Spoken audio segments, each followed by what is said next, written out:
Get ready to get sticky. Sticky Situations is sponsored by Corona Crush. Corona Crush is creating Jewish couples always. Join the Facebook group. Just search Corona Crush and look out for virtual speed dating events happening every other week. They're 100% free and 100% Jewish. Hello, everybody, and welcome back to another episode of Sticky Situations. I'm your host, Rachel, which obviously you already know because I'm unforgettable. Everyone, right now, whatever platform you're listening on, if you're not already following or subscribed, press that follow or subscribe button right now. Also, give us a 5-star rating and a glowing review. Go follow Sticky Situations Pod on Instagram, follow Sticky Situations Pod on TikTok. If you would like to be a guest on my podcast, I need more guests, guys. You want the podcast to keep going? I love the podcast. You love the podcast. We need more guests. So please reach out to me. There are applications in all of my Corona Crush posts, or you can send me a DM on Instagram at stickysituationspod, or send me an email at stickysituationspod@gmail.com. Same goes for if you would like to date any of my single guests. I have amazing guests who come on. I would love to try to set people up. So just send me a message, send me a DM, send me an email, and I will try to make it happen for you. I can't make any promises, but I can try. Okay, everybody. I have an extra special guest today. Please welcome my friend Danny. Danny, welcome to the podcast. Pleasure to be here. Thank you for having me. Of course, thanks for coming. Okay, Danny, before we get into our discussion, stories, whatever we're going to talk about, can you just tell me and my listeners some basic facts about yourself? Your age, location, relationship status, and religious denomination. I'm 29 from Long Island, New York, and I'm available. The ladies, if you're interested, we have an eligible bachelor here. Feel free to reach out. And I'm modern Orthodox. Okay, great.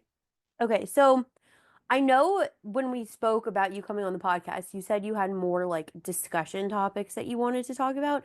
Do you have any stories you want to share before we get into discussion? Sure, I mean, I got a couple stories, Sure, as you like, okay. whatever works for you. Yeah, I love stories. All right, I'll give you an interesting story. I like this story only because I wasn't expecting to go on any date at all. So, as you know, I'm in food distribution and I supply fruits and vegetables like restaurants, catering halls, and country clubs, etc. And a few months ago, there was a shortage of eggs. I'm not sure if you Yeah, remember, like eggs, it was like yeah, crazy. It was so expensive. You couldn't even go to the supermarket to buy eggs. yeah. No, I had to go right in the morning. It was crazy. So I couldn't get eggs for a long time and it was fine because I wasn't eating so many eggs. But I'm like, Right. wait, I actually am running out. I need eggs. And then someone had the bright idea. They're like, go right when Trader Joe's opens because Trader Joe's was the only place that had like a reasonable price. Like Key Food was selling eggs for like $17 a dozen or something like crazy like That's that. crazy. Trader Joe's it was still like $4, but or 3.50, but you had to go right when they opened. So I'm lucky that I have a Trader Joe's right by my office. So on my way into work, I went a teeny bit early and stopped in Trader Joe's and I got eggs. And then my coworkers all laughed at me because I had eggs in the work fridge. But it was smart. Well, it was funny that there was such a big shortage because, as a wholesaler, I didn't have that issue, Oh, really? but as a joke, I thought it would be funny if I would just print out like small business cards, not really like a business card, more of like the size of like Monopoly money. And it said, if you need eggs, call me with my name and my number. And I would put them like on like all the cars in like the parking lot of supermarkets in Oh, like that's so funny. in like Jewish areas or any area for fun, not really to like sell anybody any eggs. You should have done it. You probably could have made a killing. I just wanted to see if anybody would call me. So actually, funny enough, I get a call, not from a woman. I get a call from a guy who tells me, he goes, by the way, I saw you put that paper on my car. I don't want to buy any eggs. I just thought it was really funny and I appreciate like your sense of humor and it made my day. I said jokingly that I appreciate your sense of humor and but like women don't I hope that a woman would appreciate the same sense of humor that you have. And he said, "Oh, actually, like my daughter has a great sense of humor. You guys should totally go out." Oh, And like it was like at the spur of the moment, and like I didn't want to like waste anybody's time if she's not Jewish or anything like that, and I don't want to be rude to him and be like, "Oh, is your daughter Jewish?" Because like if she wasn't, I didn't want to like make it awkward. So I just said, "Oh, were you the guy that was wearing a kippah?" And he goes, "Oh yeah, I was. You saw me?" I'm like, "Oh yeah, of course. Yeah, yeah, yeah. I did see you." So he's like, "Yeah, you guys should go out." So so he was like, "She would love your personality." I was like, "Okay, fine." I mean, like I would never expect this to come out of it. Why not? I'm all for the for to Yeah, for find the out. It'd shtick. be a cool experience. Yeah. So I was thinking like, oh, where should I take this woman like on a date? I don't know anything about her. I don't know what she does, what she looks like, anything about her. So I was like, you know what? Let me take her out for brunch because since her father likes eggs, maybe she likes eggs too or something like that. So we go out for brunch. And actually, she's actually very similar to like her father's personality, like, very bubbly, friendly personality, outgoing, really nice woman actually. And so anyway, we have a good time, and I take her back to her house to drop her off. And usually, I'm not one to like give the parents any gift on the first date. I just thought it would be funny to give them like a gift of like 5 dozen eggs. Oh my God. For the fun of it, for the fun of it, No, then for the fun of it's it, a good gift for the too. fun of it. Like it's so ridiculous. Nobody would ever do it. But Yeah. I figured like going out with her is also so ridiculous. Why not just Yeah. just do it? So, I obviously I take her back home and like I'm like, well, actually, can I like see your parents, see your father, see your mother? She's like, oh, I don't know, like if they're home or whatnot. So like I'm like, okay, like let's at least find out if they're home or not. So she's like, okay, yeah, at least come. So I wasn't sure if her father was home or not, her mother was home. So I go like without the eggs and we go and knock on the door and he sees me, goes, oh, hey, like I was expecting like an egg delivery. I'm like, oh, no way, funny you asked. I actually have an egg delivery for you. So I gave him like his 5 dozen eggs, That's so funny. and we had a good date and her father got some eggs. Did you go out with her again? I did. I went I went out with her one more time after that. Okay. Yeah. I guess Without the eggs. without that. Yeah. That would have been so funny if you got married and it's like, oh yeah, we met because of eggs. Wouldn't that be amazing? Yeah, people could throw eggs at you at your wedding. Man plans and Hashem laughs. Like you never know where opportunity is hiding. That's I why I thought, like, know. you know what, like, what's the worst that can happen? Let me go out with her, and if anything happens, if it works out, it works out. If not, then it doesn't. No, it's 100%. I can't remember if it was some influencer or some podcast guest. Some, I think it was an influencer. I saw this on TikTok. Some girl, like her Uber driver set her up or Really. something. Yeah, I think I've had podcast guests tell stories like that too, where they just like meet random people who set them up. And honestly, I had that happen to me once too. I told the story a little bit. I ended up being set up. It's too complicated to say like who the person was who set it up. It was probably the worst guy I ever went out with in my entire life. Wow. But yeah. When you do get set up, do you like for the guy to like text you or call you, or do you want to just like meet? Um, so whoever sets it up, I would like the guy to just like so I always like having a phone call before I meet someone in person. I just like want to know, first of all, that they're not socially off because you could tell that on the phone, but also that there's a point to going out. I don't know, I just feel like some sense of like not even safety because like a serial killer can still talk to you on the phone, but Right. like just some sense of like, okay, I'm a little familiar with you. Like we've spoken, even podcast guests. Like I have people send me podcast guests all the time. I like to have like a quick 5 minute phone call with them just to like hear their voice, make sure they're a real person, like make sure it's a vibe enough for the podcast. So it's like the same in dating. Like I want to make sure there's enough of a vibe, even to talk for like 10, 15 minutes. But no, I always want a guy to text me before calling. I don't like a cold call. There's nothing I hate more than someone who just calls out of the blue. If a friend does it, I assume it's an emergency.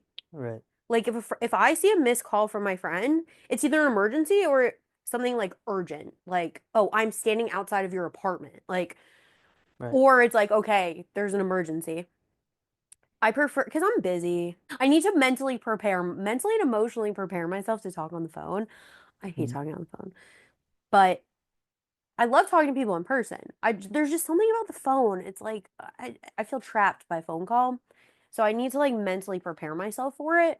So I like when a guy texts me. I don't want him to like text me all day long. I don't want him to like ask me a million things about my day. I'm good. Sure, I'm a but good like there's different personalities yeah. involved. Yeah, Also, like he doesn't know who you are and you don't know who he is. exactly. So say like he doesn't know that you want a phone call. So what if he just texts you instead? Is that a deal breaker for you? No, it's not a deal breaker. I I think when someone sets it up, I want more of like let's say somebody sets us up. We don't know each other. In my perfect world, you would text me. You're like, "Hey Rachel, this is Danny, and so gave me your number. I'd love to speak to you a little bit before scheduling it." Or like, "When are you free to go out?" Like, I don't think you need like a whole back and forth over the phone, especially if it's a mutual friend setting it up or someone that we both know. Like, let's like cut to the chase. Like, let's like I don't need you to be like, "Oh, how's your day going?" Like you can, but I'm just like I don't love texting a stranger. I love texting. Like, I'll text my friends all day long. If I'm dating someone, I'll text them all day long. I love texting. I feel like it builds a false sense of intimacy with somebody that you don't know. And like, they have a sense that they know you from Right. text. And it's like, we could literally hate each other if we meet in But also person. texting too much before the first date also can kill Yeah. the vibe too. Yeah. So that's why I just think play it safe. You can send a text being like, "Hey, when are you free?" I might say, "Oh, do you want to have a phone call for?" Like, I've had guys that I've gotten set up with that I'm like that wanted to schedule the date, and I'm like, sometimes I ask if they would want to do a phone call first. Sometimes they've said no. It's Really? fine. You've had a guy tell you no, I don't have a phone call? Yeah, I've had guys be like, "Oh, I just prefer to go out." And if Okay. it's a mutual friend setting it up, then it's fine. You If a still go along with and still go on the date? Yeah, I've gone on the date, they're fine. Like All right. again, the phone call to me is like a little bit of a security. Like Sure. I just like You want to want feel safe and comfortable. I just like want to feel a little comfortable before I meet you in person. But if it's a mutual friend setting it up, I'm a little more lax because like someone I trust knows them also. If it's a guy from like a dating app or a complete stranger, I would insist on a phone call or I would say, "Oh, I'm actually not comfortable meeting until I speak to someone on the phone." Interesting. So say he gets on the phone with you Yeah. and everything is great. Yeah. How soon, from a woman's perspective, do you want the guy to plan the date and actually meet and go out? Um, on the call, I would like him to say either like on the call, say, "Oh, when would you be free?" Like I get it, everyone's schedule is like different and busy. I don't want him to wait days. If I have a phone call with a guy and I don't hear from him for 24 hours, like I assume that he's ghosting me. But do you want him Like, to plan the date the next day, 3 days, 1 week away? no, I think it's a discussion. It's like, "Oh, when are you free? When are we both free?" Like maybe I'm not free the next day. Maybe he's not free the next day. So when that date actually is less important than like when it's planned. Right. So say you guys agree to meet 3 or 4 days from now, from today. Okay. Do you still want him to continue on and text you for those 3 or 4 days and call you in those 3 or 4 days? No. So you want to just go on a date and now meet? Yeah, I mean, I'd like him to text me like the day before the date and confirm. Um, I just like confirmation that the date's happening or like yeah, usually I like the day before. I'm crazy and even like I know we kind of scheduled our podcast recording last minute, but usually when I'm like ahead of the game, I will schedule my podcast guests. I'll confirm with them like the day before, and then I'll send them a text day of, like maybe not confirming again, but just saying like, "Oh, looking forward to speaking at this and this time," Right. or like I'll wait to send if they're coming in person. I'll wait to send the address until the day of, so then they know. Like I'll send it early in the day. Like I already confirmed the day before, just so they know that like I'm still like thinking about it. Yeah, So I agree with you on that. I I like think that the with guy should, especially that day of the date, should at least reconfirm yeah. with the woman. Just say, hey, by the way, looking forward to seeing you tonight at Yeah. like 6 p.m. Yeah. I think a plan should always be sent the day before, at least like the place and time because I don't know, I'm busy. I'm in the office. I need to know in the morning whether I need to do my hair, whether I need to put on makeup. If I'm meeting straight from work, like I need to wear a cute outfit to work. I need to bring makeup to work. I need to do all that. I need to figure out when I'm eating dinner if we're not going to dinner. Like it's a whole thing that I think just need like there's a lot of thought that I put into it on my end, so I just want to make sure a guy puts the thought in too. And like I've reached a point in my dating life. It used to be that if a guy didn't confirm or didn't do that, I would just get really annoyed. Now I do get annoyed. I'll ask. I'm just like, I can't deal with this anymore. I'm just gonna ask. Like if he's not gonna be like upfront, then I'll ask. And like usually everything's fine. I mean, if it's a dating app guy and I haven't heard from You'll him, ask him to go on a date? no, I'll ask him like, "Hey, we still good for tonight?" Like, or "Hey, what's the plan for tomorrow?" Like, so I don't know. If it's a dating app guy, then I might not always do it. If I hadn't heard from him in days, I would just assume it's not happening. Unless there's a place and time set. I think that also makes a difference. Like, there's one thing to plan a date, like, oh yeah, we're gonna meet next Thursday. I think that's very different than, hey, we're gonna meet next Thursday at 7:30 at this and this bar. Got it. So if there's an actual plan, then I'm more likely to be like, hey, just confirming we're still good for tonight. Right, right. If like the date was set a week before and it's like, okay, we're meeting on Thursday and there's no silent sense, I'm just assuming the date's not happening. So what do you feel like most women prefer a first date to be? Like, do they prefer drinks? Do they prefer dinner? Something, an activity maybe? What do you think is a good first date? I've heard like really mixed things, and I think it honestly depends on the person.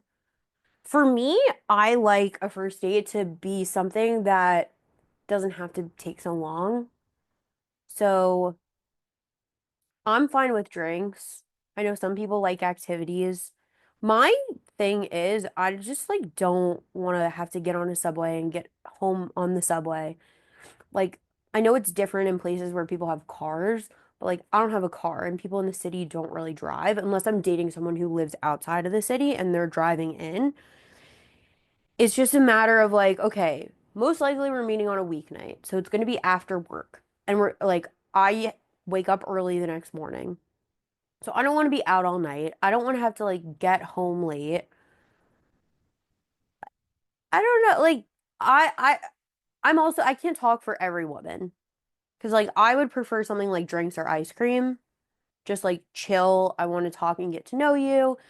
On my last episode, I had a guest who said he likes to do uh activities on a first date. He's like, I want to make sure we can have fun with each other. It takes the pressure off of it before we just like sit down and talk. For me, I'm like, if I can't, I talk anyways. Like, I'm a talker. Right, So I don't mind sitting and talking, but I guess it depends on the person. right. I mean, dating in Manhattan is really hard, especially like you're mentioning, the commute is hard. Yeah, To go out for drinks or dinner or an activity, either if you take like public transportation or like an Uber, if yeah. and like there's no parking in Manhattan if the guy's like driving. So like on a first date, would you be comfortable enough to meet the guy at wherever location you're meeting, or do you want him to come and pick you up and go together, whether it's like an Uber or Subway or whatnot? I think it depends on how we met. If it's a setup, I'm okay with him picking me up. I'll always say, I just think the guy should come to the girl's area or whatever works best for her. Like for me, there are a lot of bars, like, I don't know, like 10 blocks away from my apartment, within 10 blocks of my apartment. So I usually if a guy's like asking me to drinks, I'll be like, okay, look in this area. And then I'm walking. Like I don't want to get on a subway. If he's picking me up in a car, fine, but like I I would rather just like be close to home. For me, it's not really about being picked up. I know some girls are really like being picked up. I don't care as much about being picked up. I want a guy to offer to walk me home. What if it's not close by? Do you want the guy to at the end of the date to offer you an Uber back home? Yes. Yeah. Well, number one, I'm probably not going to go out with him not close by if it's at night. Like, Mm-hmm. I'm not getting on a subway. Got it. Like, and I'll tell a guy that. Like, I've said it because he'll suggest places, and it's like, unless it's like a specific activity, if it's just drinks, like, no, we can go to a bar near my apartment. And it's just a matter of safety for me. Right. Like, I can walk 10 to 20 blocks and be fine. Like, I don't want to get on the subway.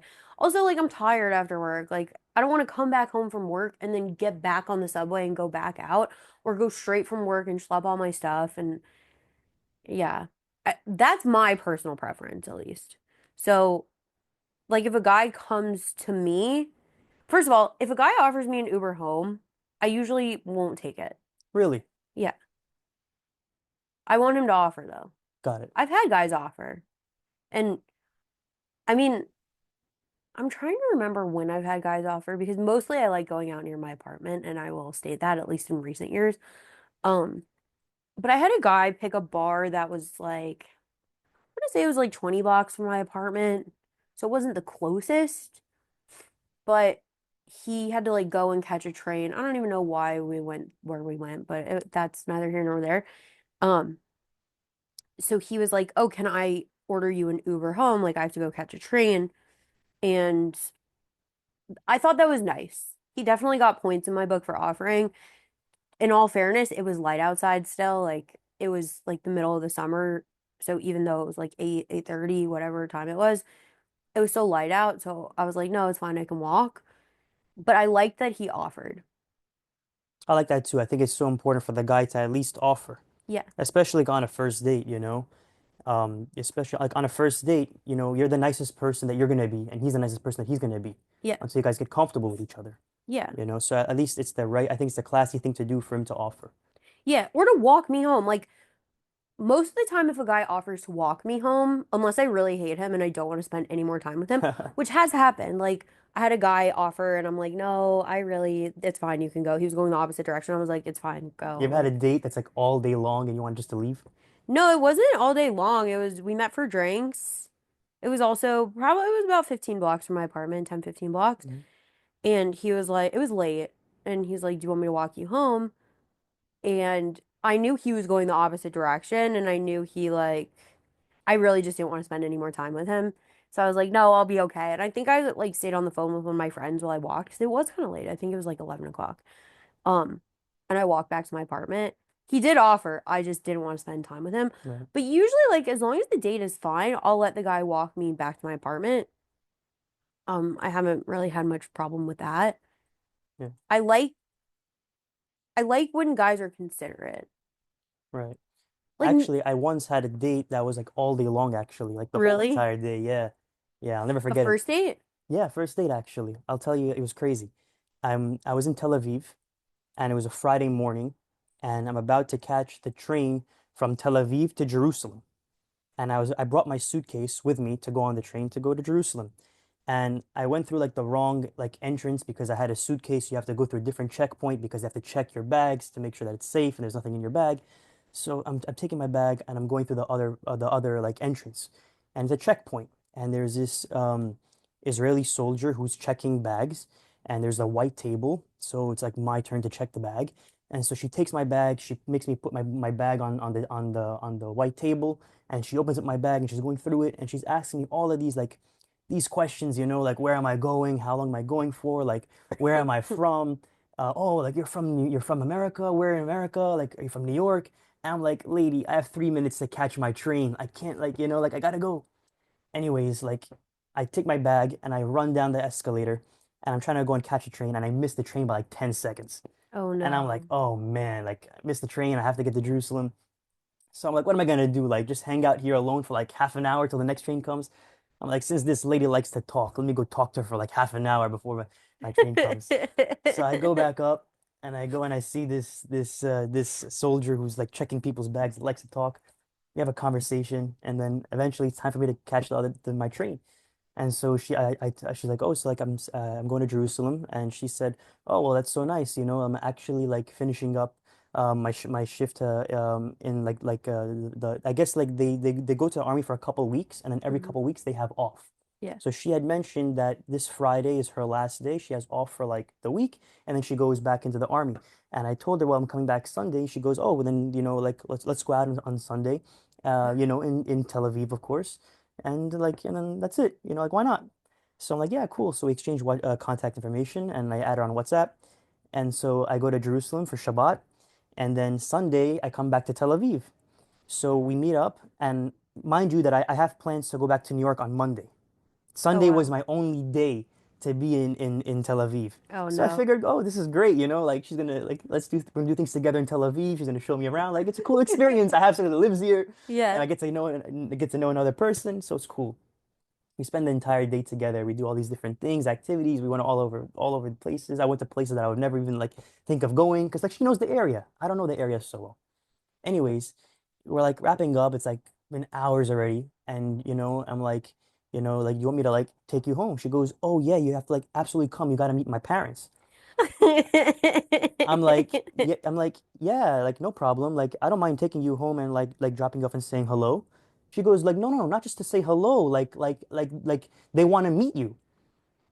I'm like, okay, you want to meet me? Fine, no problem. Like, why not? All right, fine.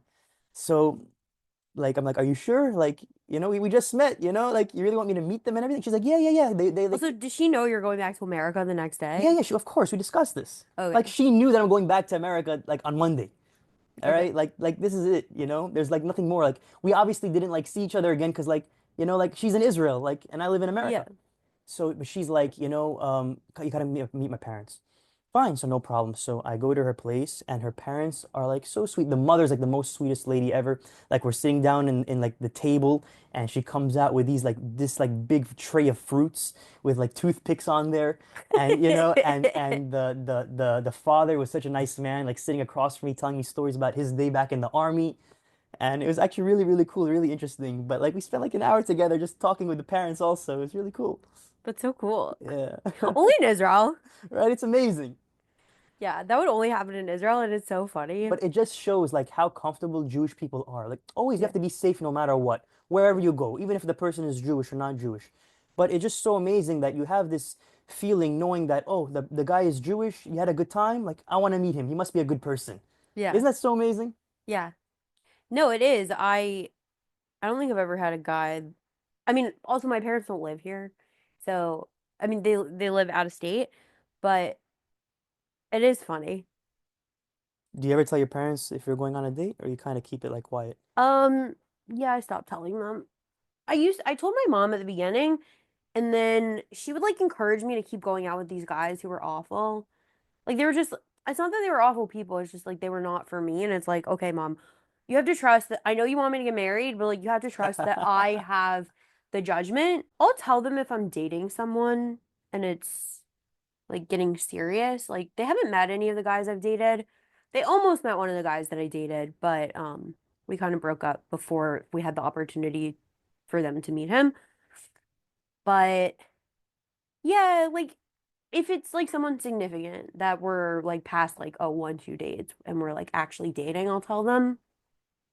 But I just feel like it gets their hopes up too much, and there's no point in giving false hope. Right. Well, how long do you wait? Like, how long do you want to date the person before you tell your parents? Um, I think with the first one that I told them, I really only told them about two. I've only had like two relationships, so those are the two guys I told them about. I don't even think I told my dad. I just told my mom. I was like, you can tell him. But my first boyfriend, I think I told my mom around 2-ish months, but it's not like a science. And the next guy, I probably told her after like a month. Like it was once it was like established. Right. But when you're dating a guy for 2 months, at that point, how often are you guys seeing each other? So that one it was a little different because it started off like not so serious. Like I just wasn't so intentional about dating him. I wasn't really, like in a good place to like have a boyfriend at the time. And it just kind of happened. Um, I don't know. We would see each other like once a week. He didn't live in the city. That's also the thing. I feel like sometimes it's hard depending on distance.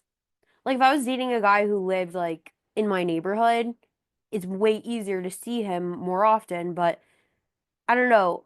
Both guys actually didn't live in the city, but also it's not just about the distance, it's about people's schedules. So like they were busy, I was busy. It's just like whatever works. Right, I don't think there's an exact science. I think each situation is just different right, right. depending. Well, do you think it's like important for like the guy to be to like do you find it like are you open to dating any guy or are you very picky with who you date? Are you comfortable In with terms just of going what? out with like if a shotgun sets you up Okay. and maybe you're not so attracted to the person, to the guy, would you still go out on a date with that person? Um, I think if it made sense. Like I'm assuming when you say attraction, you mean physical attraction. Well, it has to be like in the beginning, right? Because if all you have is Yeah. just maybe a resume and a picture, Yeah. like maybe you're like I mean, obviously maybe you're not head over heels for a person you never met before, but Yeah. sometimes every person has their own doubts. Like, oh, like you were saying, like in the beginning, I don't know how serious it's gonna be with this guy, but you were down to go out and see where it goes. Maybe it Yeah. leads to something, maybe not. Yeah. I would say I'm picky in certain regards, but I think I'm pretty open-minded about having a conversation with someone. Like if a guy literally looks socially off, like no, I'm not going to waste my time, or he really, really doesn't fit what I'm looking for, like religiously, I find also like I find that I'm more open-minded than a lot of guys are, but like religiously, like one of my friends will he tries. I have this friend. He really does try. He's just a little bit narrow-minded sometimes. So like when I tell him what I'm looking for, I'll give him like 3, 4 points. He'll focus in on like one and like, okay, that one will be great, but the rest just doesn't match what I'm looking for. Like for me, looks are not like obviously I'm not going I don't want to go out with someone who's like objectively hideous, but most people aren't. But I don't looks just aren't as important. Like the guys that I've gone out with in the past, like yeah, I could tell you what my quote unquote type of look is. I don't even know if I've ever gone out with a guy who's my type, quote unquote. Right. Well, I mean, Um, I think no matter what, like, I think every person has to have, obviously, they have their own standards and they have their own ideas of what they want out of a man or out of a woman, yeah, right? But I think at the same time, you can't be so picky because there's still tremendous amount to learn from that person. You know, you can, from that date, even if it doesn't work out, at least you learn what you like in the person and what you don't like in the person, right? At least moving forward in your future dates, you will say, you know what? I don't like this quality in the person, but you know what? I really like what about I really like this kind of quality, this kind of trait about that person. And yeah. eventually you find out what you really enjoy out of that, what you're really looking for out of a relationship. Yeah. I mean, I think also at this point I'm like further into my dating career. So I think at the beginning I would say yes more often. Now, it's not that I'm picky. Again, I think I'm pretty open-minded, but like I guess my best example is religious level. Like looks fine. If he's not exactly the look that I like, I'm still open to having a conversation because I find that I'm way more attracted to people's personalities than I am their looks. And like I I think for me, physical attraction can come over time if I'm attracted to who they are as a person. But certain other things for me, like one of the big ones is religious level. Like I don't know. I don't want to date someone who's like significantly more religious than I am. I find that it doesn't work. Number one, I find that they don't want to date me. Like they don't I'm very modern. I wear pants slash I wear I don't like how people put that as a label of wearing pants. Like no, I wear whatever I want to wear. Um, but and like with other things, I'm a little more lax and I just like don't care about certain things as much as other people do. And I find that I don't vibe as well with a guy who's like super religious, who's number one is not going to want to date a girl who is wearing whatever she wants to wear and doesn't want to cover her hair and all of that stuff. But I don't know, it's also not what I'm looking for. So if a guy's like borderline yeshivish, I'm gonna say no because that's just not the religious level I'm looking for. Let's say if it's somebody who's like in my realm of modern Orthodox, then fine. A Right. little bit more, a little bit less, fine. I also won't go out with somebody who doesn't have a career. Like that for me is like a no, that is a deal breaker for me. I've said no to guys before about because of their jobs. I'm not a gold digger. Thank God I have a, I chose a decent career in my life. I'm good. But like financial stability and You financial want to feel responsibility protected. is like a big value of mine. And someone who doesn't have that, we just like don't share values. Right. Like I wanna like God willing build a beautiful home with someone that like a beautiful family. I want to be able to do things. I want to be able to send my kids to day school. I want to be able to live in a nice house in the Jewish community. Right. I want to be able to afford kosher food, So maybe even so go to on find to vacation. find somebody on your exact religious level, it's Yeah. like almost No, impossible, it's impossible. right? So there's always somebody more religious or a little bit less religious, Yeah. right? But that aside, if the guy has a good financial job, Yeah. would you prefer the guy to be a little bit less religious than you or a little bit more religious than you? I think at this point in time, I try to be open-minded. I think where I am in this exact moment, probably less. Like I'd be more comfortable with someone who's less religious, which is crazy because like if you had asked me this 2 years ago, I would say no way. Like I'm not dating someone less religious than I am. But now, I don't know. Ideally, I want someone who is around my level. It doesn't have to do the Sure. exact same things as me. Right. And I'm still open-minded if someone's a tiny bit more religious than me, as long as there's mutual respect of what we're doing and we can kind of see our future being the same. Yeah, I actually agree with you. I think it's very important for you guys to be, very close religiously, Yeah, but I think the woman should be a little bit more religious than the man. I've heard that too. Because I think, if the woman is a little bit more religious than the man, then they can build and grow together. You want to hear a crazy story, actually? I don't know if I've told this on the podcast. So, I've talked about like my ex-boyfriend before on the podcast, and honestly, the reason we dated years ago, like we broke up, we dated slash broke up like 4 years ago. Like it's been a long time, but we actually broke up mainly because of our religious differences. Like when we started dating, he was less religious than me. When we started dating, he told me like, "Oh, like this is also why I didn't think we could date seriously anyways. Like I enjoyed spending time with him, but I was like this can't be anything because we're not the same level." But then when he was like making his case for me to date him, he was like, "No, I want to do what you do. Like I want to be where you are like for my future." And then we dated for a few months and then it kind of got to be like, okay, well, the future is like now. Like, so what are we doing? And we ended up breaking up because of our religious differences. And which I've talked about on the podcast. So it's funny because after we broke up, we So there's too ended much separation there. yeah, we ended on very good terms. Like there's no bad terms. We're no contact, but like it's just for our own mental whatever. Like we don't need to talk. It's been 4 years. Like we Wow. can both move on and I wish him only the best. But right after our breakup, we it was funny. I was in the middle of moving apartments. So we like had our like we kind of our breakup kind of dragged out over a couple days too. Long story, but anyway, so we had our official like breakup conversation, lots of crying, all that good stuff. Then he like helped me move like some boxes to my new apartment. And then so he was helping me move and then we went out to dinner afterwards. Oh, And okay. we are sitting at dinner and it's funny because like we dated for almost 6 months But before you went out to dinner before we with him broke up. again because you had interest No, again this to was go? the same day. This was the same. We actually No, but did. you accepted to go out to dinner. Why? I don't know. I think it was just like a comfort thing. Like we'd been dating for 6 months. He wasn't So you like had no intention to get back with him.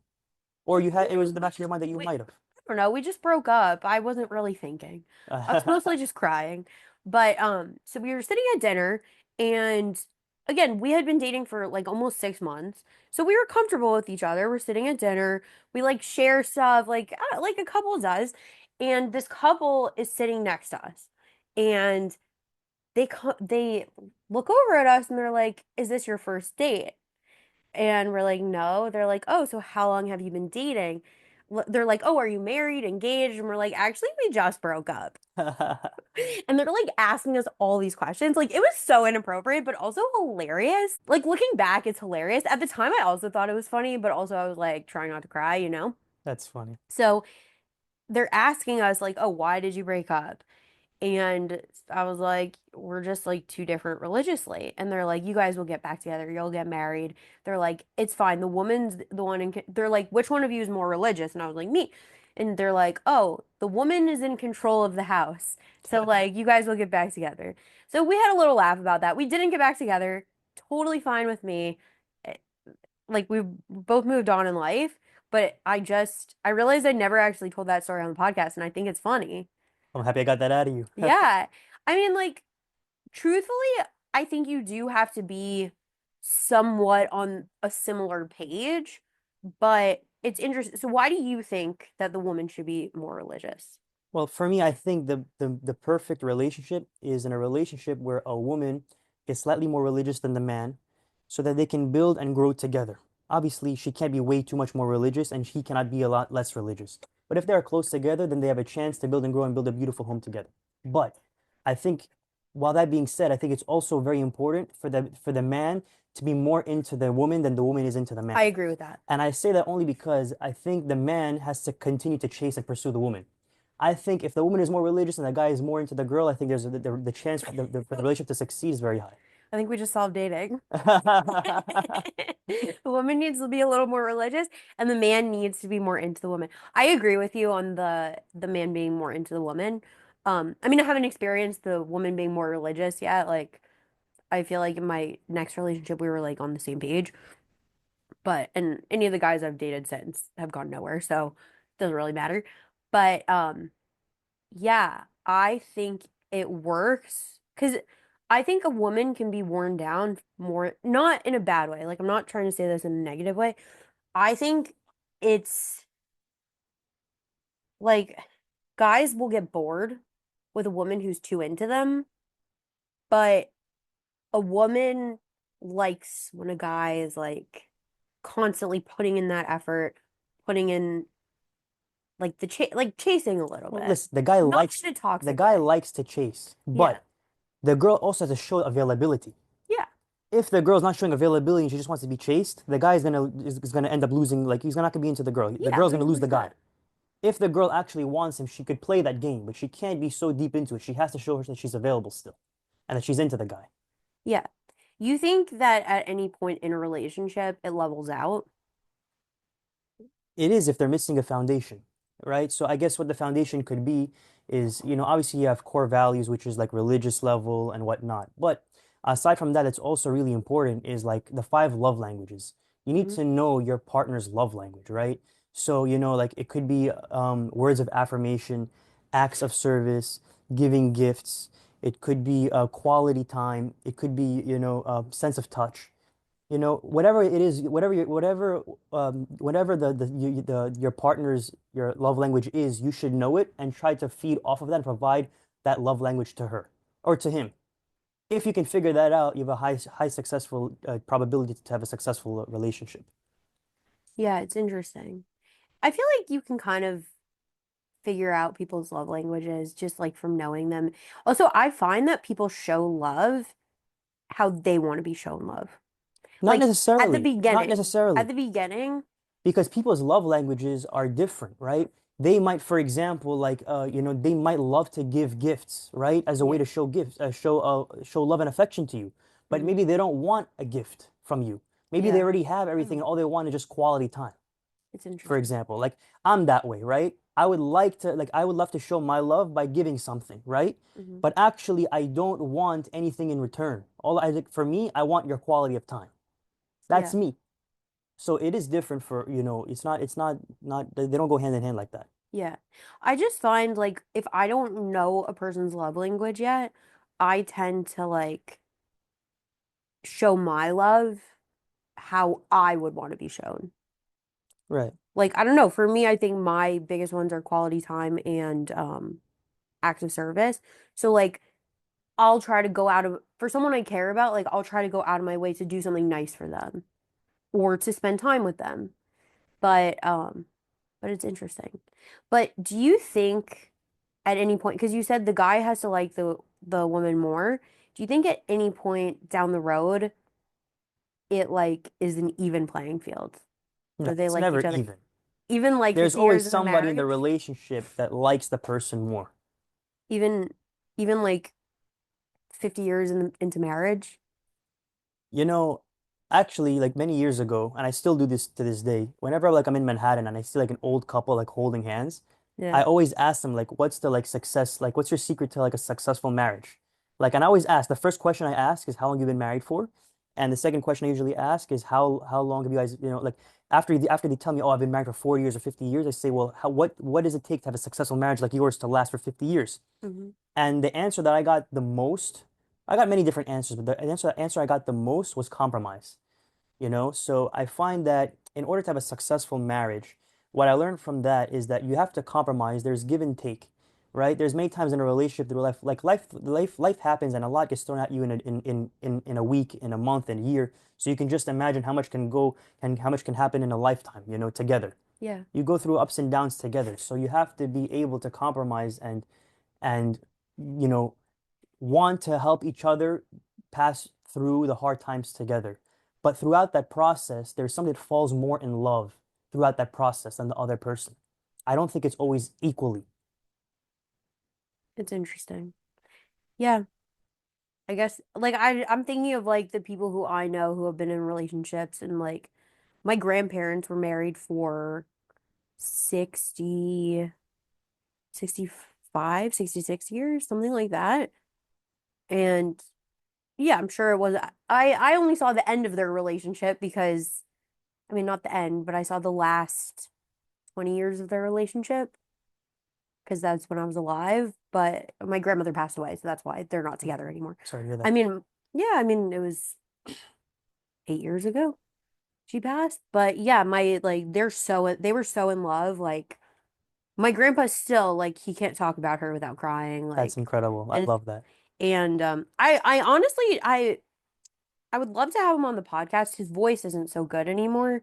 He's he's bland hard, 95 years old. Amazing. So You definitely have to get him on a podcast. yeah, my uncle If not, said you have to he at least have a conversation with him one on one for a yeah. couple hours. And No, I definitely I have, and I've talked to him about it. I asked him about his dating life.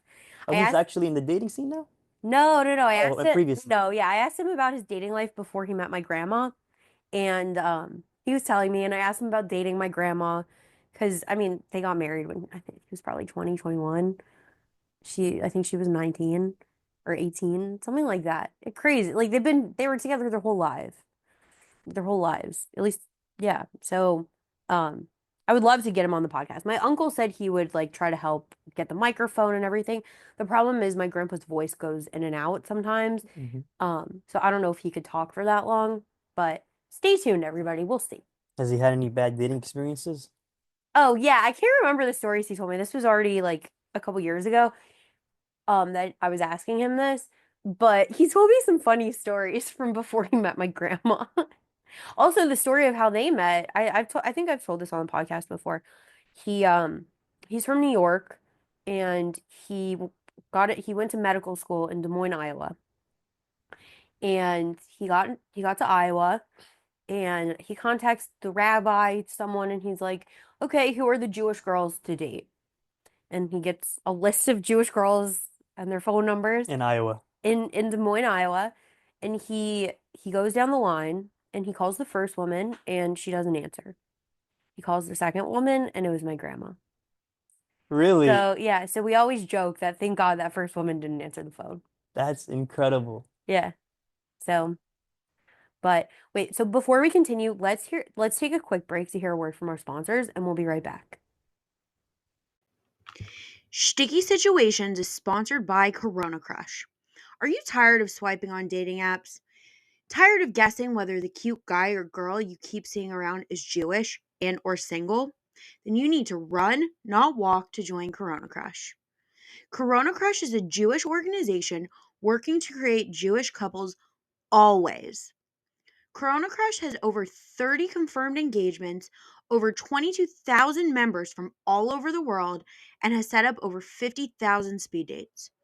Join the Corona Crush Facebook group and post yourself or have a friend post you and see who reaches out. Fill out the survey to sign up for virtual speed dating events happening every other week. Corona Crush is 100% free and 100% Jewish. Worst case, you end up with some stories of your own. Best case, you find the love of your life. Try it out today. Here on Sticky Situations, we tend to focus on bad dating stories, but sometimes dates do go well and lead to proposals and weddings. Who would have thought? And what do all of those require, you might be asking?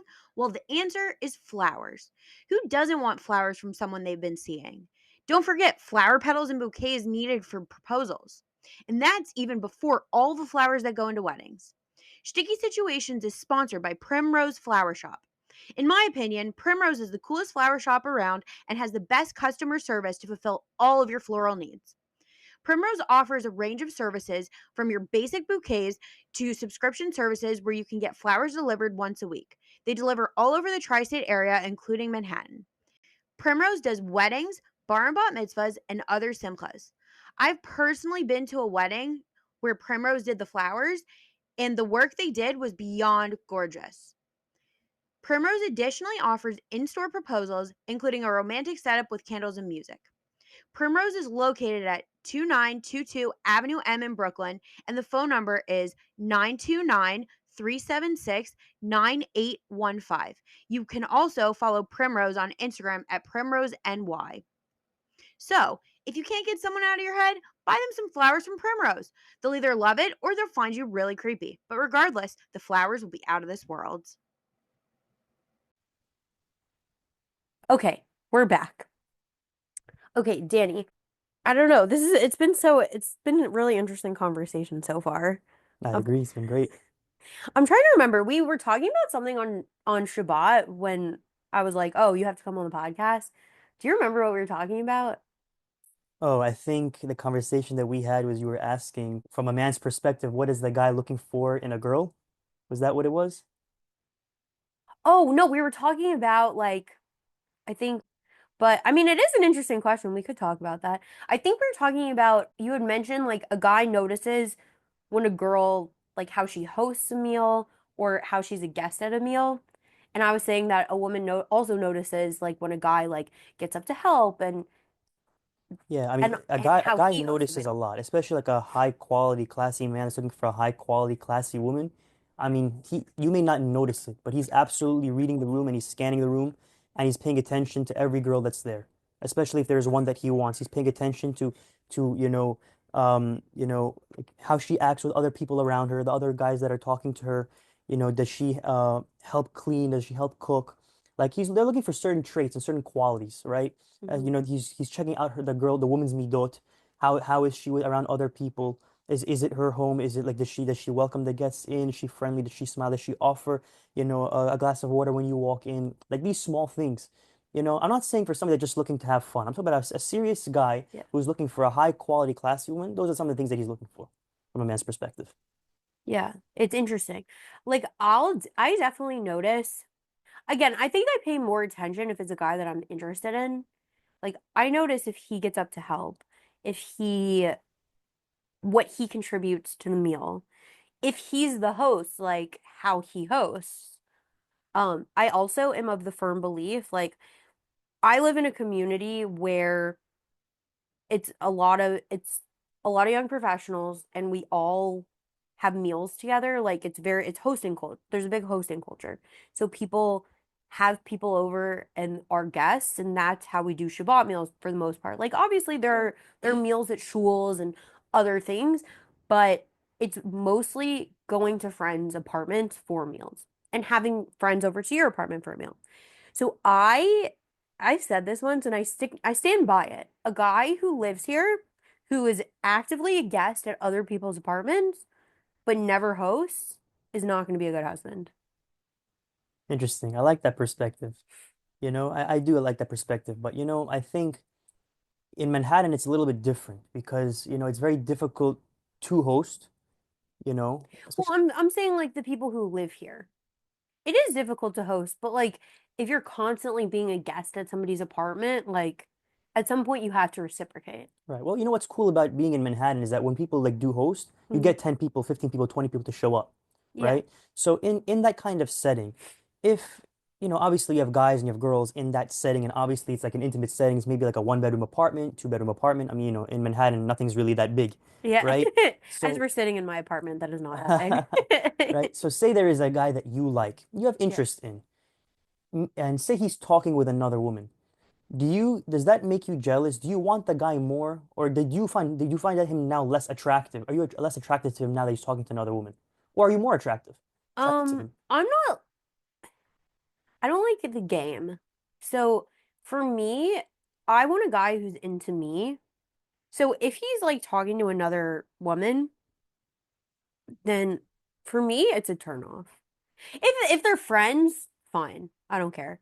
But like if I'm into a guy and we're like having a really good conversation and then he just like gets up and goes to talk to someone else, like I'm not into that. Got it. Like Well, how do you want a man to start a conversation with you? At a Shabbos meal? I mean, in general.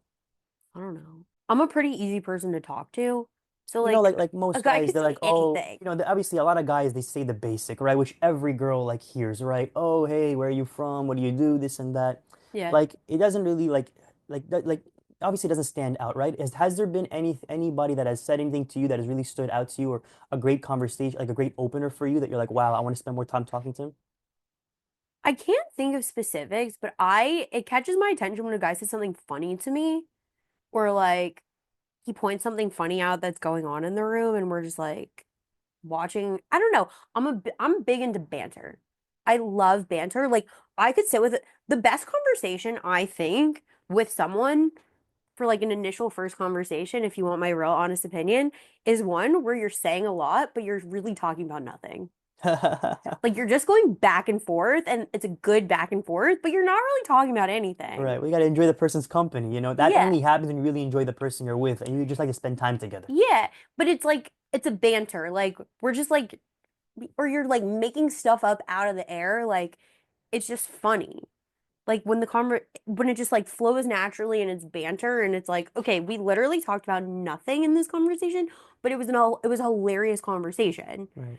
And then you get to know each other. You talk about like the real stuff. Right. Well, I once asked a rabbi, like, how do you know if the person that you're with is the woman that you should marry, right? Hmm. Like how compatible do you guys have to be? Like you're never gonna be 100% compatible. Is it 90% compatible? Is it 70%? Is it 30%? Like how do you know that the person that you're with, like you should marry? And like he said something so interesting to me. He's like, you know that's the woman that you should marry.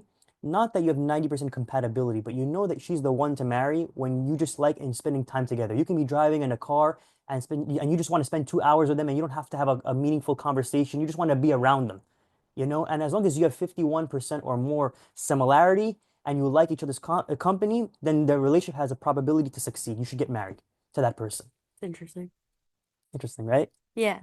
No, I mean, I think it's definitely good when you can just be around each other and you're comfortable. I mean, that it doesn't come right away, but yeah, when Well, you you have to can, build it together, right? You yeah, have you to have build that it together. chemistry. Yeah. Either you have the chemistry or you don't. Yeah. I think chemistry is like probably the most important thing right off the bat Sure. for me. Like, I know some people say physical attraction and all of this. It's like for me, if you can banter and we have good chemistry and we can have a conversation, that's like that means 10 times more to me than what you look like. Right, right. Well, you gotta, like there's a lot that can happen that goes well, right? But in the Hmm. process of dating, there's also stuff that can go wrong that's out of your control. Like I'll give you another Yeah. example. Like I'll give you like another story. One day I was like supercharging my car, Okay. okay, and there was another car that pulled up that was also supercharging, about to charge, and I noticed that the registration was a paper registration. It wasn't a sticker registration. So I knew that this girl, she just got in a brand new car, a brand Hmm. new Tesla. So when she went to charge it, I said, "Oh, congratulations on your new car." And she was saying like, "Oh, how do you know?" Whatever it was, and I saw that she was wearing like a Jewish like Magen David. She Yeah. had a chain, so that I knew that she was Jewish. So, anyways, like we're having a conversation because we both have nothing to do, right? We have 30 minutes, 40 minutes supercharging our cars, so we're just talking, having a conversation. And it happened to be that she was just home for the weekend or for the holiday. And afterwards, on Sunday night, she's going back to the city. She goes to NYU, and she's studying she's a dentist student at NYU. So I'm like, oh, let's go out, like on Sunday before you go to NYU, back to school. So she's like, yeah, let's do it. But she goes, I have to do it really early morning because later on I'm going to Manhattan to back to the city. So I said, fine, no problem.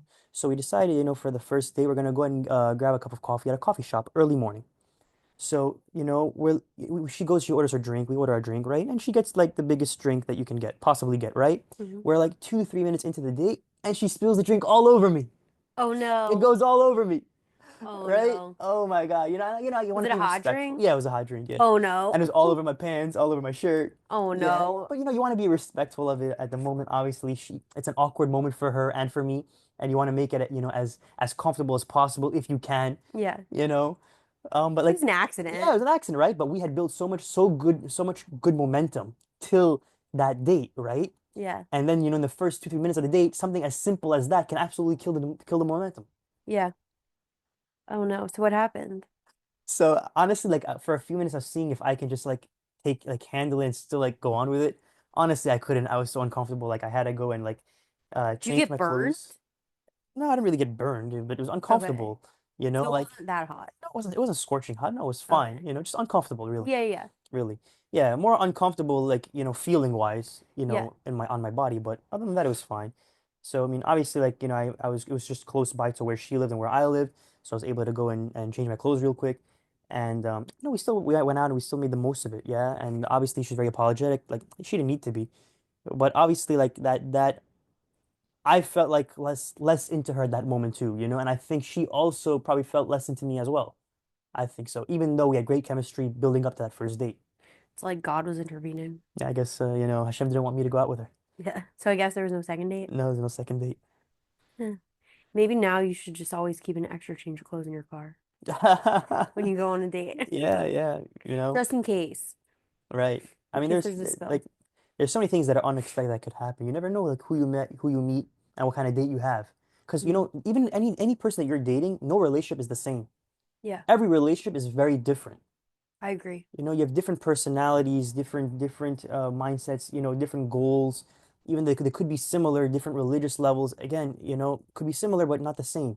And every relationship is so different, and you have to just go in with like caution and an open mind, and say, you know what, like I want to like be able to like learn and give and be a better person and build and grow together and have a future together. Yeah, I agree. It's that's why I think it's hard when people try to give so much advice, especially people who are married, and like they're like, "Oh, like in my relationship, this and this and this happened and we did this and this and that." But it's hard because everyone is different, every situation is different, and I've actually really learned that throughout the like doing the podcast, I think, hearing everybody's um different people's perspectives and their stories and everything. It's just people are so different. And I don't know, even at the beginning, you were asking me, like, oh, where's the best first date? And like all these questions. And it really just depends on the person. Like everyone's so different. And I don't know. I think when in doubt, it's okay to ask people like their preferences for things and what they want. It's because you can't compare two people ever. Like, even two people you're dating, like you could go out with one person and then you could go out with another person, they could be totally opposites. Maybe if you're looking for something similar, then maybe they're not totally opposite with like certain values and everything, but their preferences, personalities, everyone's a unique person and every situation is unique. Right. Well, earlier you were saying you were dating for a while, right? How do you know that you're ready to get married? I don't think I know. I don't like honestly, if you want my real honest opinion, like truth, like at every stage of my life, I've said, not every stage of my life, every stage of my dating life, I've said that I'm ready to get married. I said it at 24. I said it at 27. I said it at 30. Like, I don't know. And I think in the last like couple years, I've gone through phases of questioning whether I'm actually ready or not. Because, and I do think I am ready. I think when I meet that person, I will be ready to marry them. I think because I haven't met that person and other outside factors are making me question it. Like, I don't know. I see, okay, this is a good example. We, I'm in this like Jewish women's Facebook group, and like for 1 week, they do what they call shidduch week. And you post your profile, and I think I talked about this maybe a couple episodes ago. You post your profile, you can post for a guy, and I just feel like the whole experience is so disheartening and for no good reason. Like I was like getting annoyed by things because mostly just by also like I'm in all these other groups and I gotta say nothing turns me off of a guy or guys in general more than seeing what guys are looking for. Like there's nothing that turns me off more than seeing what a guy's looking for. And right now, I don't know what the obsession with age is, and maybe you can shed a light on this. Why are these guys there was a guy posted today. He is 30 years old. Why? Tell me why his age preferences are 20 to 29. He's 30. It's not like a woman who's his age can't have children. It's not like a woman who's his age is like bad. Right. Why does he think he's gonna have more in common with a 20-year-old than a 30-year-old? Or God forbid a 31-year-old? Well, I disagree with you on this one. It's not Why? about, like, oh, it's so stingy on the age. I think it's so important for every man and for every woman to have a list, whether it's a short list or a big list, but they have to have a list of what they're looking for in a partner. They have to have an idea. They can't go into a date blind. Because like this, you're gonna be looking for a partner your whole life. Because you can't you're gonna be dating this person with this personality, this person with like this character trait, and you're gonna be all over the place. You're never gonna be clear. You're gonna be confused, and Yeah. you're gonna put yourself in a position to potentially be single at 40 or 50 years old because you don't know exactly what you want. If you actually sit down, you have a clear list of what you're looking for. That way, when you're actually on a date, it's very easy to identify this early on.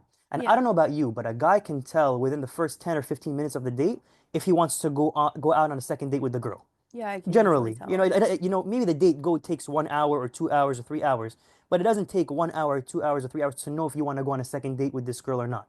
For a guy, I don't know about a woman's perspective, but for a guy, Yeah, I think I usually can tell right. But pretty just early. imagine how much more clear it would be if you actually had a list, right? And you say this is what I want out of the person. Yeah. No, okay. I think it's important to know what you want out of a person in terms of like values, personality, things like that. What I'm saying is some of these guys put such ridiculous things on their list that are so unimportant. Right, Like, right. But you never know why they have it. You can't judge. You never know oh, why I they have judge. something on there. Like I'll give you another I listen example. and I judge. Right. I'll give you something crazy. This was Okay. this was like a crazy story to me, but I respect it and I understand why. One day I'm in Beverly Hills, and it's Shabbat, and the where after the services they do a kiddush. They do kiddush with the meal. There was this girl that I was talking to, and obviously I brought it up that I'm heading out on Monday, and I'm around tomorrow, and like we should go out. And she tells me, "Oh, I don't just go out with anybody. Actually, like she's straight up. She was straight to the point. She goes, to be straightforward with you, my family comes from an affluent family. I don't just go out with anybody. My father first has to meet the man first alone for 30 minutes. If Well, he doesn't like you, we don't go on a date. After 30 minutes, if he likes you, then we go out on a date and we only go out for 1 hour. After 1 hour, I have to report back and make a decision if I want to continue or not. If I wow. like the date, then we can continue on further on." And I'm like, well, great. So like, where is your father? Is like he in shul? And she's like, oh yeah, like he actually is in shul. It's Shabbat, right? Like, yeah, like where could he possibly be, right? So he's like, yeah. So yeah, he's in shul. So I'm like, all right, well, like, can I meet him? So I go and I meet him, and he's like, oh yeah, okay, well, come and see me tomorrow. So fine. So I go and I meet him at this house in Beverly Hills. She wasn't there, but it was just him and I. And we spoke for half an hour. He's like, okay, great, you can now like go out with my daughter. And she happened to have been in another house. It was just close by. I guess they had many houses in this area. So fine. So we go out, right? So after 1 hour, and then she goes and she reports to her father. She goes, I want to continue on dating. So we go out again for another hour. But you never know like what her reasoning is for like why even the family like why you have to go through all of these different steps. I was Yeah. all up for it, but obviously she has her own reasoning for it. Okay, but You like have to she be open. explained that. I'm talking about like again, why is this 30-year-old guy only looking to date women who are ages 20 to 29? Like It's just a preference. It like doesn't mean anything. what's so bad about a woman who's his It's age not that there's anything bad or or a good. year older than It has nothing to do him with anything that's or bad or two good. years older than It's what him? he's looking for. But but I'm saying like when a woman sees that, like I've looked at guys' profiles and actually like, oh, this guy like looks pretty good, and then I see that and I'm like, no. Even if I fall into that age cap like I've seen that and I've fallen into the age preference, like their preferences, and I'm like, no. Because he said that, like it's just like it icks me out. It's like, oh, why are you so close-minded? Like Right. I'm not saying if you're 30, date a 40-year-old. Sure. But like, why do you want to date a woman who's not even of legal drinking age Right. Well, over dating I'll someone tell you your like this. I'll age? tell you like this. Because a man in his 30s has more leverage than a woman in her 30s. I'll give you a great example of what I mean Yeah, by but we this. need to not have that. We No, need no, to but no, take the but power it is what it away. is. You know, you can have a woman that's 20 years old and you can have a man that's 20 years old. Hmm. At that age, the woman has a leverage over the guy, right? Because the guy, it doesn't have a job, doesn't have a career, cannot be the financial provider. But the woman at age 20 has the looks, has the beauty, has whatever it is, you know? So at that Yeah, point, but she it's has the leverage. such old. She can make the decision whether she wants to be with that guy or not the other way around, right? Same thing at 25. The girl also has the leverage. But when you're getting into the 30s, right, what happens is that as time goes on, the value of the man goes up and the value of the woman slightly comes down. And I know it's a controversial topic, Yeah, right? It is a I don't like controversial the topic. term. I don't like those terms It's not necessarily a term. It is what it is. because I don't think I have any less value. No, not any less value, right? But a man is a lot more successful in his 30s and 40s and 50s I than mean, he so is a was. woman. Sure, sure, for sure.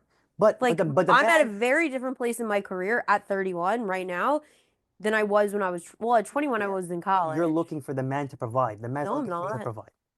I think, Generally speaking, that you I want the man think to, in, you were mentioning it earlier that you won't go on a date with a man that doesn't have a job, right? yeah, So that man at 20 years old might not qualify to go on a date with you, but that same man, the exact same man at age 35 now qualifies to go on a date with you.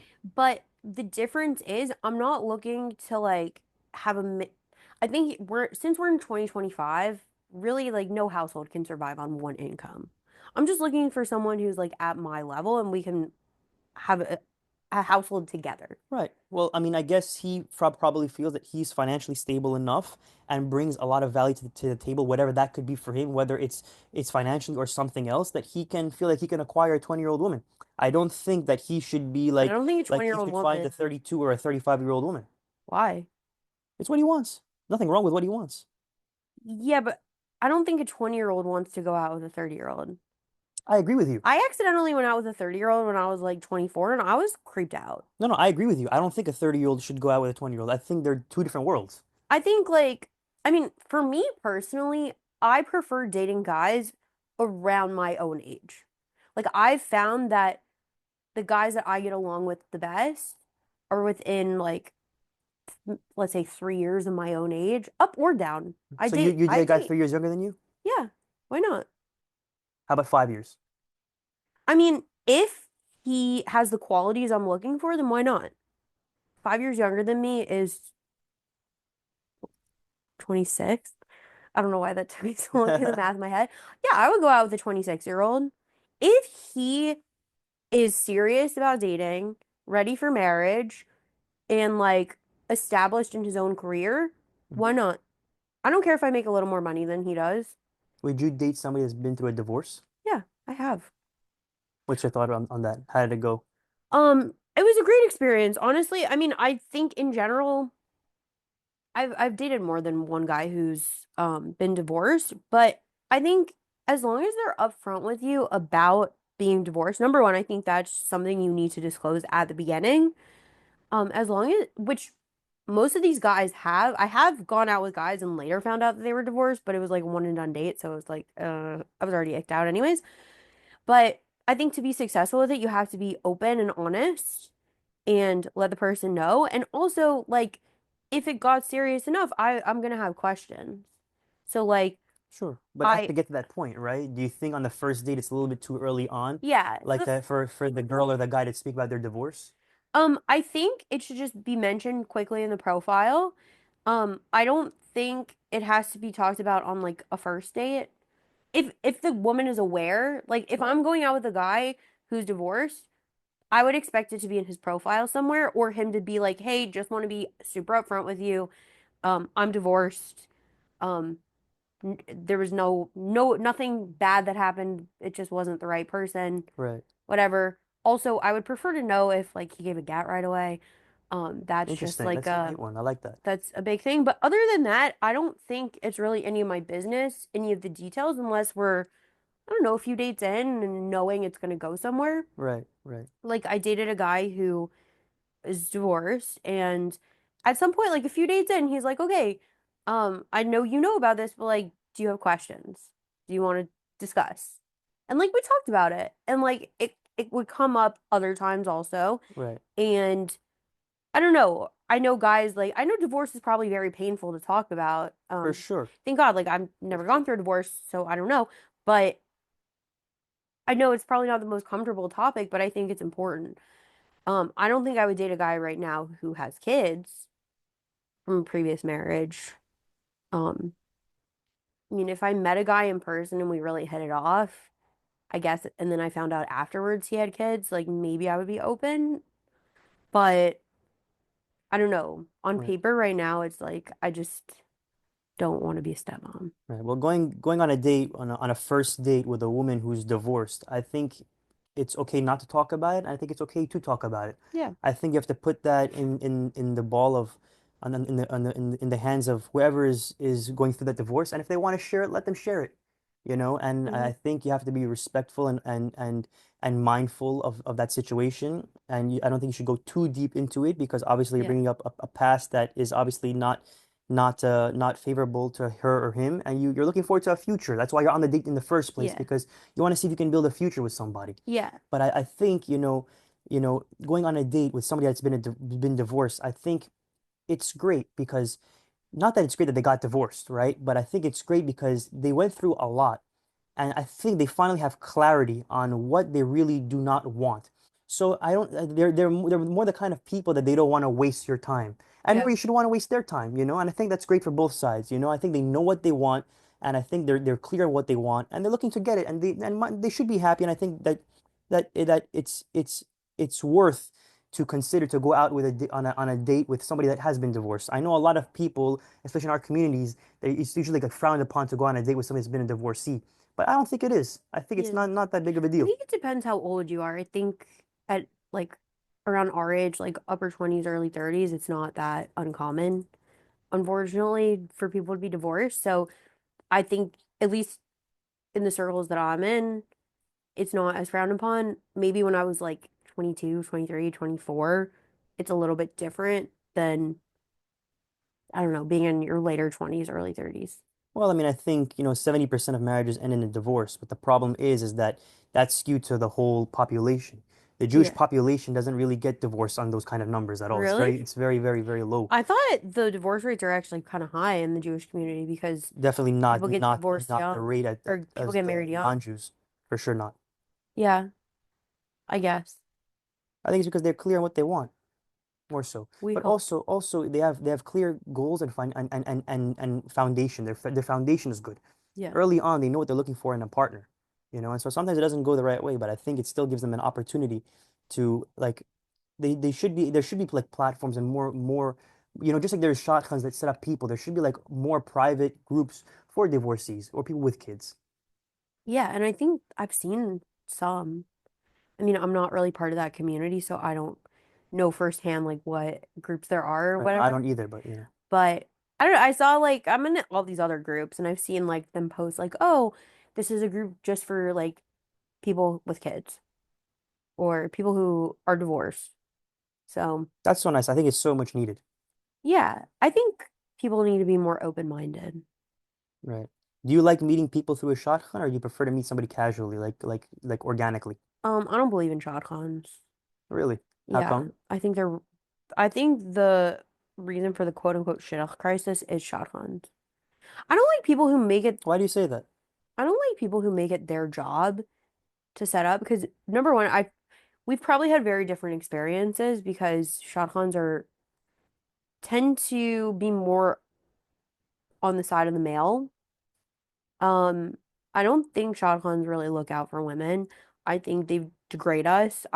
Been said, I've had shotguns say horrible, disgusting things to me. Um, they really don't take into consideration what women want. And also, I just don't believe in somebody who makes their parnassa out of like basically taking advantage of single people. Like, I think if it's somebody who like okay, I say at the beginning of my episode, like if you're interested in any of my single guests, I'd love to set you up.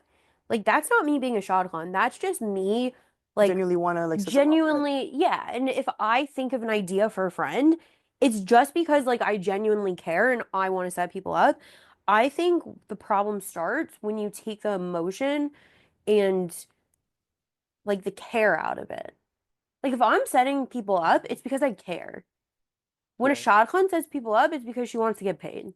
Right. No, I agree with you. I don't think like it should be a business, but I think the classy thing to do is that if it does work out, I think the guy and the girl should both contribute and give that shotgun, some money, as a token of appreciation for setting them up. I agree, but I don't agree with people who make it Oh, I agree. their I agree. livelihood. Like, Yeah. I don't know, if I set people up and I mean, I've set people up before, but I haven't had anyone get married yet. If they did, like I've had friends who I've set up and they're like, "Oh, if this works, I'm gonna give you great shotgunas," which is like the money that you give to someone for setting you up. And I'm like, "Great, you can give me whatever you want. I don't need the money." I'm like, all I want is knowing that like these people are together and also like some points of God, you know? That's all I need. Like if they want to give me money, fine, but like it's not my livelihood. Thank God I have corporate accounting. I'm a corporate accountant. I don't need people who are single to like, I don't know, give me thousands of dollars for getting them married. But like these Yeah. shotguns, also like the shotguns that charge you money to even like meet with them or to put like there are groups and they charge you to like be in the group or to post your profile. Like I just don't think you should be exploiting people like that. I agree, but today there's also so many different ways to meet people rather than shotgunning, like not only you have apps, but like there's so many places where you can meet. You can meet in the shul, you can meet at events, you can meet at shiurs. Like, it's not only through shotguns, Yeah. I think like I think it's a great, going through a shotgun is a great, other alternative, but it's not the end all be all, Yeah. you know? I mean, I don't really do shotguns.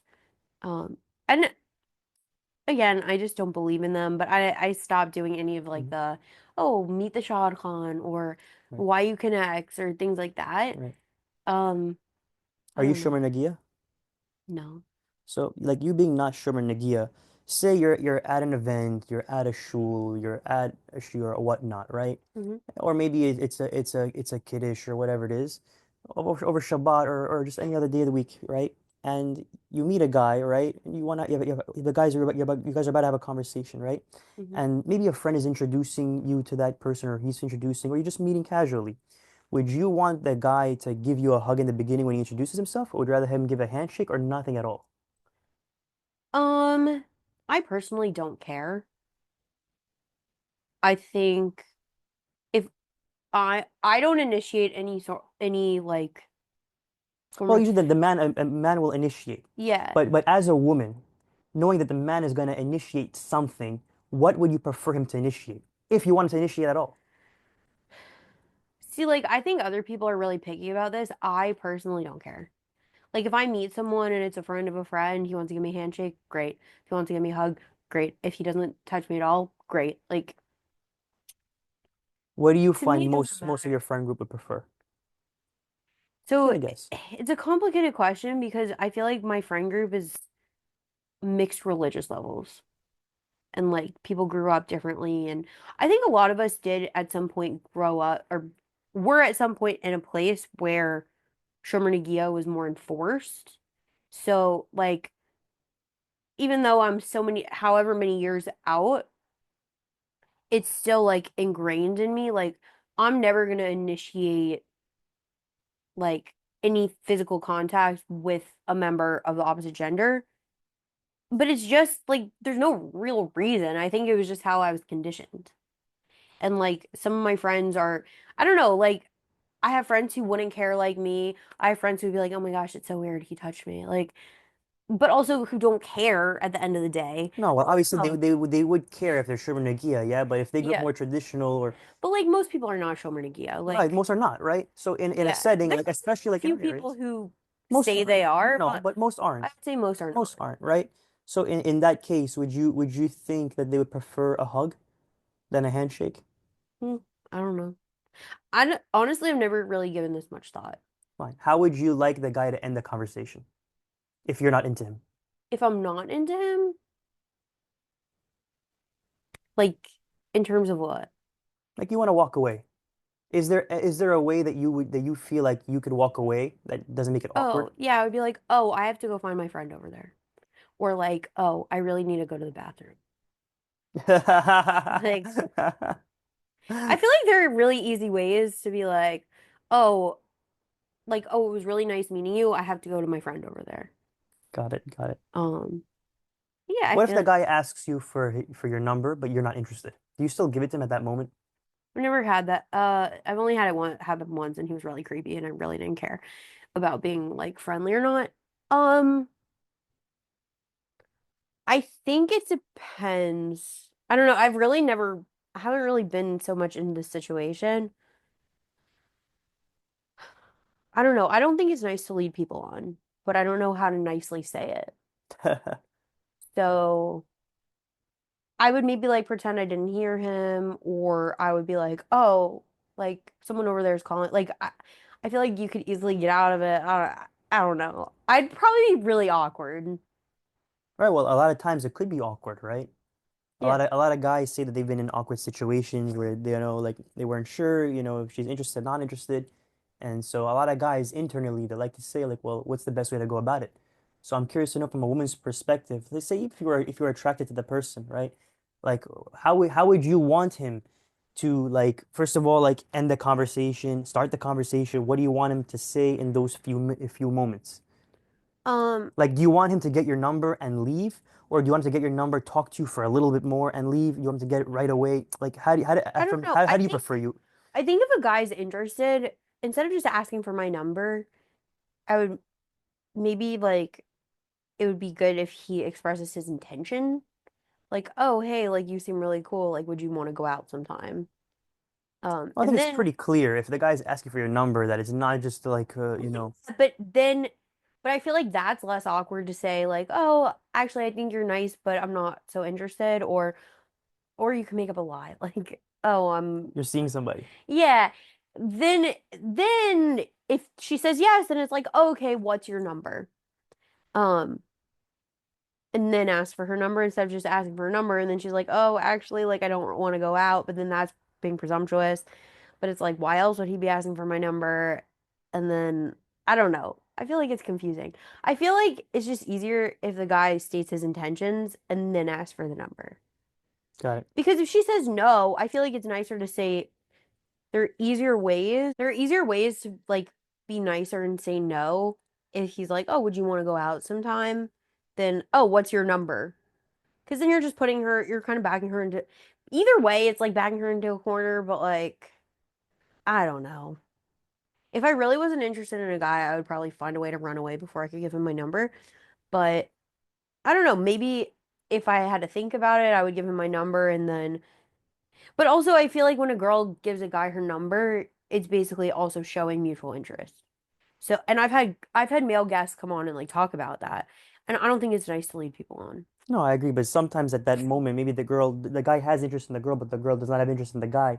And so the girl doesn't want to like embarrass him at that moment. So she's like, oh Yeah. yeah, no problem. Here's my number and whatnot, right? I think that's okay. It's not so nice. And I think it gets confusing, but I don't know. So when you do have interest in a guy and you guys are texting, Yeah. do you do girls ever show those text messages to their other girls? Yeah. So you're texting like a whole like five girls, seven girls, two girls, one girl? Um, I don't show everyone. You ask them for advice on how to respond? Like what is all Sometimes. that about? Yeah, sometimes. It depends what it is. Usually it's like, yeah, I don't know. Sometimes I ask a lot of people. It depends. Interesting. I find that funny because like But men not and women are always. wired differently. Not always. It's not always. It's only like in certain scenarios of like I have no idea what to respond. Um like if I really like a guy and we're texting and he also likes me, I might not like it's more like, oh, this is confusing. How do I interpret this message? Or how do I like express interest but like not freak him out?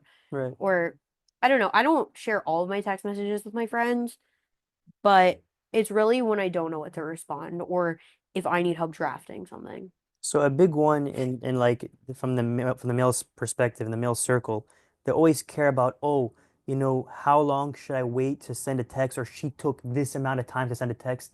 Like, what does that mean when a woman do you try to like text right away? Do you try to give it some time? Like, how much time is a good amount of time? How much time is too long? Like, if a So guy is texting you, is there a number? Is it like where I has he think it been? depends. I don't like the game.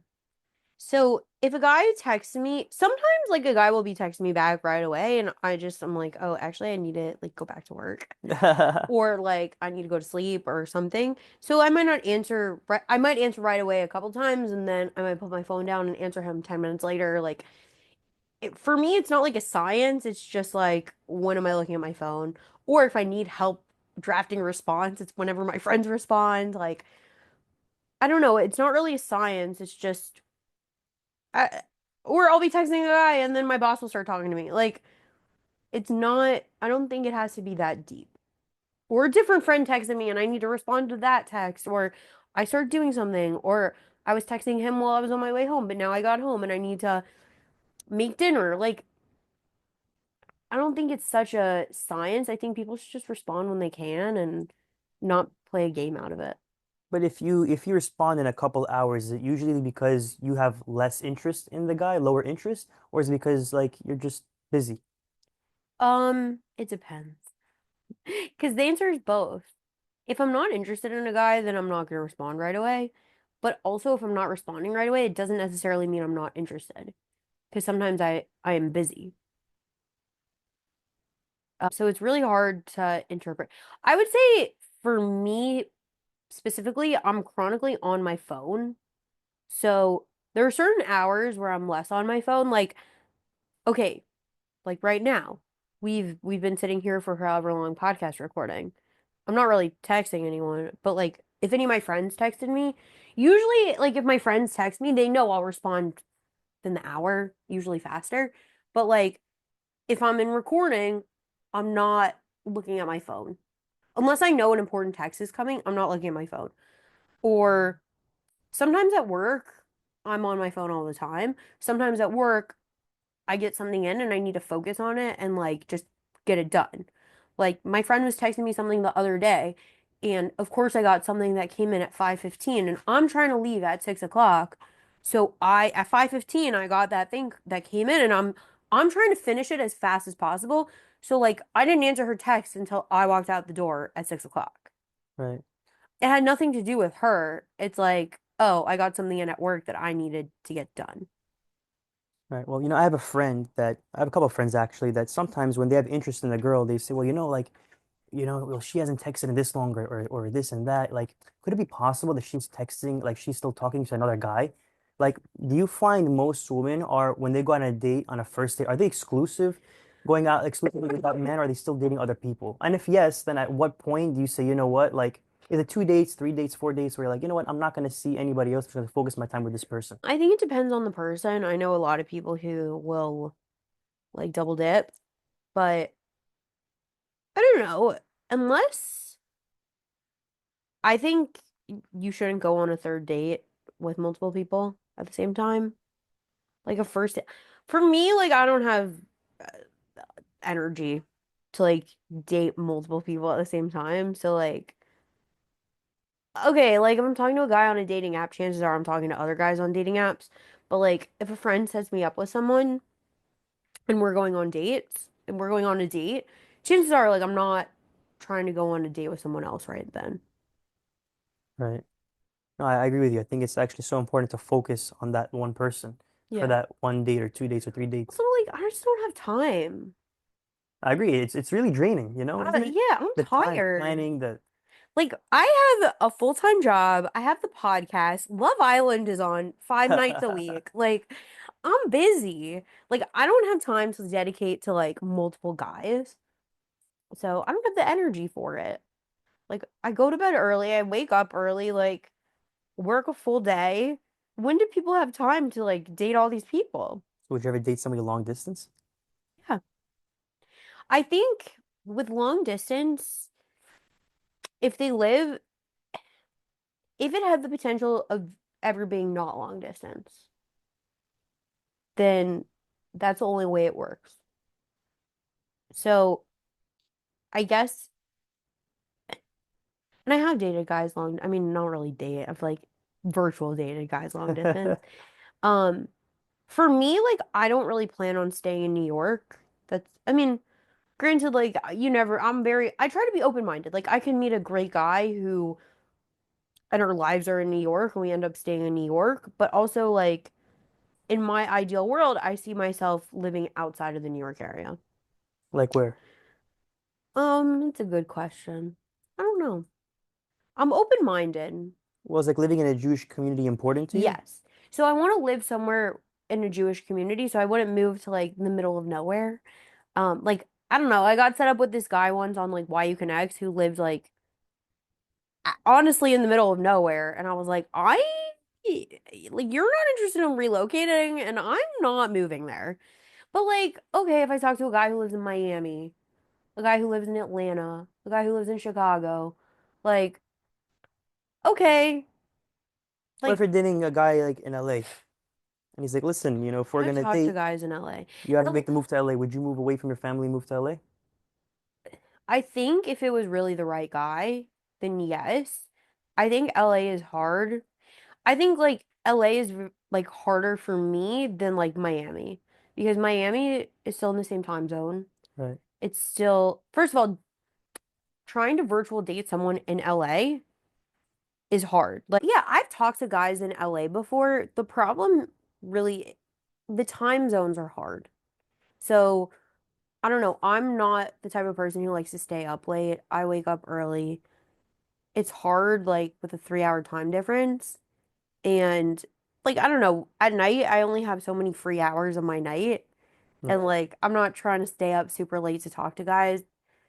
I don't, usually I'll end up saying no to guys who live in LA just because LA is really far and it's like a 6 hour flight and or more. And it's just totally on the opposite side of the country of everything. If I happen to meet a guy and he matched up with like what I was looking for, we had great chemistry. I'm not a person to ever say like I never say never. So, but I am less open to like dating a guy in LA than I would be to dating a guy in Miami. Because What happens if you date a guy that like, everything lines up? You really like the guy, you great chemistry, your values are great, but like he has this job where, he might have to like move to Alabama one day. Would you be willing to do that? for like ever or for They all say temporary. They all say 1 year, 2 years, and ends up being 5 years, 10 years. I don't know. I think it just depends. Um, if everything lined up, then I think we would figure it out together and we would make it work. Yeah, I don't know. Interesting. I think like if he matched everything I was looking for, then it's hard to walk away from that just because of the technicality like that. Amazing. One time I was dating a girl in Miami, and like we're talking, like if I'm in New York or Miami, like where I want to be. And so I said, like, would you be open to like moving to New York or to Miami or wherever I go? And she said, I go wherever my man goes. She goes, if you go to Kansas, I'm coming with you to Kansas. Actually, all my extended family lives in Kansas, so but no, it's like I think it's important to like decide as a couple and like we're partners. We have to decide together and what makes sense and like where we're gonna raise a family and if that's the only place his job can be, okay, like maybe we look into our options. And I don't know. I mean, I'm an accountant, so like I could get a job in whatever city. Like there's always accounting jobs, Right. no matter what. I don't know. I'm open-minded, but I don't like when guys are not open-minded. Like a guy who lives in the middle of nowhere and never wants to move from the middle of nowhere because he's just stuck in and he doesn't even have a good job and no like real good reason. He just like doesn't want to move. It's like, okay, buddy, best of luck to you. You're not for me. Right. But I don't know. I feel like nothing in life is like no one in life is like very stuck. It's all about your mindset and like I don't like a guy who's like, "Oh no, I can't leave Teaneck because my mom lives here." Like, no, that's not a good Well, reason. you're just family oriented. No, I think yeah, but there's like being family oriented and being like way too attached. I see. Like today. There's so many guys and so many girls on all these different dating apps trying to meet people. For you, like, what has been the best dating app to find guys? None of them. Is there one that sticks out to you? Like, wow, I like this app over the other apps. No. I think also right now in 2025, all the apps are dead and nothing's working. And I don't know. Truthfully, like, I don't go on that many dates anymore. Like, I don't know where the guys are. I don't know. I don't know. There's only so much you can put yourself out there. Do you ever initiate if you're into a guy Um, in like in person or in like, person? You um, ever show interest? I try to show interest. I'm not like the girl who's good, which is funny because I'm very like out there and I'm such a straightforward person. I only once in my life have I gone to a guy and was like, yo, like, what are we doing here? But that was after like months of buildup. And honestly, I'm probably scarred from that experience. Really? So, yeah, I You mind also, sharing? Or yeah, anything? I've talked about it before. I had this guy, we met, became friends. It felt like I had this like instant connection with him. It's like when you know when you meet someone and it's like I feel like I've known you forever and like Right. you just feel so comfortable with them even though like you're strangers. And so we became friends. We hung out a lot. We spent a lot of time together, mostly in group settings, but a couple like times one on one. We would text. And I don't know. I think he gave me a lot of mixed signals. I think I was also looking for mixed signals. Like I was probably looking for signs that weren't actually signs. And then after a few months of whatever, I was like, okay, I can't like handle this anymore. I need an answer either way because I either need to like move on with my life or like maybe we could be something. So I had the conversation with him and I was like, hey, do you think you ever see us being more than friends? And he said no. And I was like, okay, cool. And then we went about our lives. I'm pretty sure he's married now. Did you guys ever like have any, did you guys ever like, meet again after that, one on one or in group settings? Yeah. He he So your let relationship didn't end because of that? it kind of did. It like slow faded. Oh, really? Okay. Well, I stopped putting in The effort effort. because I was like, it's not, I don't really need to be around him. Because the only reason I wanted to be his friend was because I liked him. So like at some point, if it's never gonna happen, then what's the Mhm. point? So can And guys and girls be friends without having it like turn into like something like intimate? I think it depends on the nature of the friendship. Not in the way we were friends, because we hung out all the time, we talked all the time. I think like you can have a platonic friendship, but it can't be like a best friend. Do you think it ever I don't think we develops were more best. than I that? don't think we were For best sure. friends. I also just liked him. Like, but I would say now, like, I do have guy friends, but like my relationships with my guy friends are very, very different than my relationships with my female friends. Right, of course. Yeah. Right. Like, I'm not calling my guy friends on the phone to discuss like all these things. I mean, I don't really talk on the phone anyways. But like, I'm not texting them and like divulging like all these things unless I think it's something that they can specifically help me with. I'm not like confiding in them about things. There's boundaries. Like I'm usually not really hanging out with them one on one. Um, it's different You feel not safe? with a guy friend. Yeah. No, not with a guy friend. Because I find that I'm only friends with people I trust. So, no, and I don't, yeah. No, I think the guys I'm friends with are just good guys. So, yeah. Um, but yeah. So, Danny, is there anything else? Do you have any other stories or anything else you want to discuss before we move into the wrap-up segment? Sure. I'll give you one more story. Okay. Last one, I promise. Um, One day I'm in Miami and it was a bunch of guys and we were gonna rent out a boat for a couple hours.